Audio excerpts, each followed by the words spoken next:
Rana, who is a celebrity, who's an actor, as well as an entrepreneur who's been seeing potential of working with startups and working with consumer brands.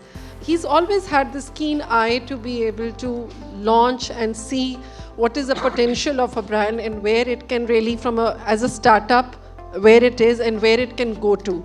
So I think with your help, we've seen so many Indian brands in the consumer space which they have grown and how they have sort of multiplied themselves over the years. So thank you for giving this service to the startup industry. And where did you find your calling and how did you start making investments? So startup, I'm from the movies and everything that we do is a startup. Correct. Every time we tell a story, we have a group of lovely creative people come together. We tell a story, it works, doesn't work. We have to go back to doing something altogether very differently. So the idea of startups and storytelling somewhere is very similar. So it started with visual effects, which led me into tech, which then led me into building advertising for that tech, and then so on and so forth. So I think it wasn't strategic, but it was organic the way I kept moving into one and the other.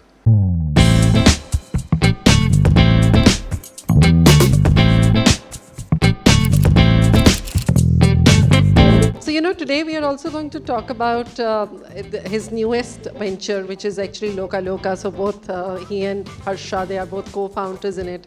If you're in the alcohol world, you already know that Dwayne Johnson, he introduced the tequila in midst of COVID, 2020 October. And his company is valued at 3.5 billion right now. It's called Terramena. So that was always in my mind because we all follow Dwayne Johnson. He is the rock. In our generation, he's like the Bahubali of America. So, and when I started discussing the idea with him, he was like, let's do that thing off. And he was the one who also suggested that let us have music inducted into the brand. And Anirudh was the first and last choice for us. So it took us one meeting together to convince him. He was on board immediately, and we started delegating with the brand and started understanding the palettes, and we did a lot of fun stuff, which I think he will be the right person to talk. So I think it doesn't matter anymore where you're from as long as you understand culture, you understand brand. And why Loka Loka? First, I don't know, I was like, why not Loka Loka? And why we chose tequila is, actually I had a little experience when I was part of a fund where we invested in alcohol. We invested in some gin and tonic based companies, and we realized India has a strange sense of competition where when there's someone who's just made it, we'll have 8 things that look exactly the same if the process of making it is not hard. If you just take the idea of tequila, it's geotagged to Mexico. You have to be in those highlands to make it. It's volcanic water and agave together which make the tequila they are. And I felt like fighting in a market that is already mature. I said, let's fight with the heavyweights and we'll know what really to do. And by the time we get into India, we really want to be a global brand that's coming into India rather than the other way around.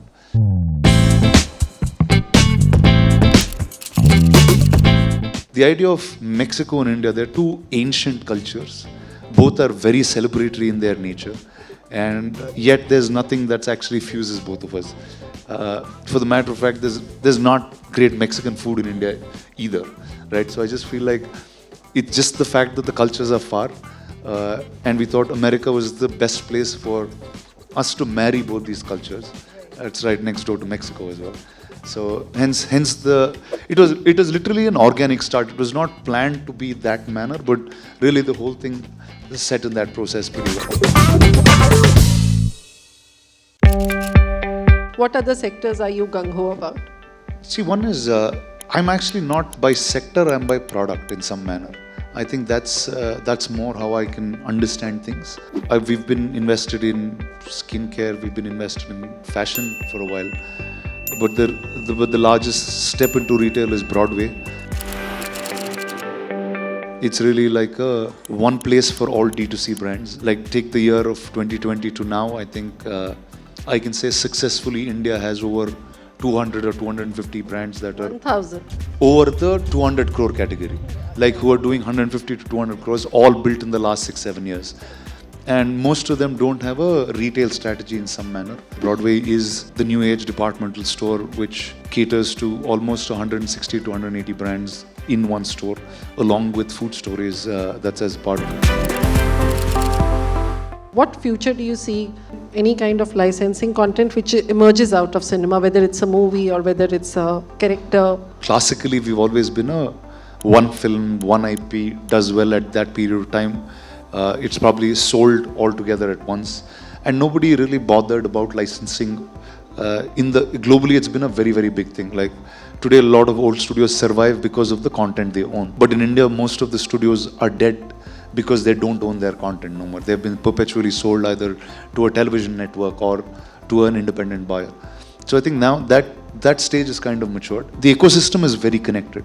You have tech connecting them very fast. You have finance. You have It's very integrated. Very integrated. You have several companies that are already listed and been listed for many, many years now. You could connect India as one country, that it doesn't matter if you make a film in Telugu, there's an audience in Delhi who will watch it. Doesn't matter if you make a film in Haryana, there's a group in Tamil Nadu that will watch it. So I think now is when we're kind of creating that one India, one cinema, one entertainment base.